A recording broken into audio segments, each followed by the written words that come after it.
একদিনের দলের অধিনায়কত্বের শুরুটা যে এমনভাবে হবে তা হয়তো আগে থেকে আঁচই করতে পারেননি নতুন এবং তরুণ অধিনায়ক শুভমন গিল।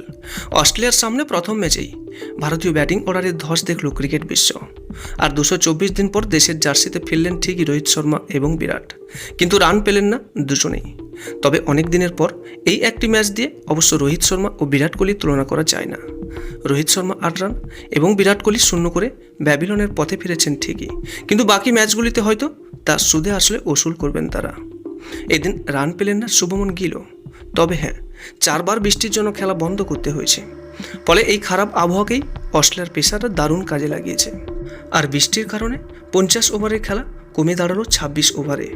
প্রথম ব্যাট করে 9 উইকেট হারিয়ে ভারত রান তুলেছিল 136, সেটা আবার ডাকওয়ার্থ লুইস নিয়মে কমে দাঁড়ালো 131। ফলে খুব সহজেই 21.1 ওভারেই রান তুলে নেয় অস্ট্রেলিয়া।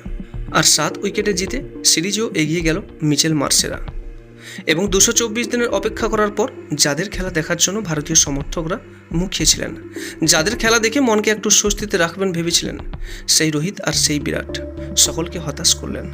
তবে সত্যি বলতে ক্রিকেট অনিশ্চিত, যে কোনো বড় ক্রিকেটারই নিশ্চিত নন যে তিনি আজ ভালো খেলবেন কিনা।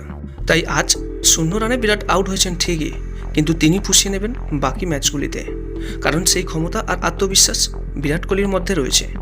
লক্ষ্য স্থির করে এগিয়ে যাওয়াটা বিরাট কোহলির রক্তে লেখা। তাই আজ যে সমর্থকরা বিরাট কোহলির আউট হওয়াতে চুপচাপ বসেছিলেন, হতবাক হয়ে পড়েছিলেন খানিকটা সময়, তারাই একদিন আবার বিরাট কোহলির সেঞ্চুরিতে হাততালি দেবেন। সেটা শুধু সময়ের অপেক্ষা।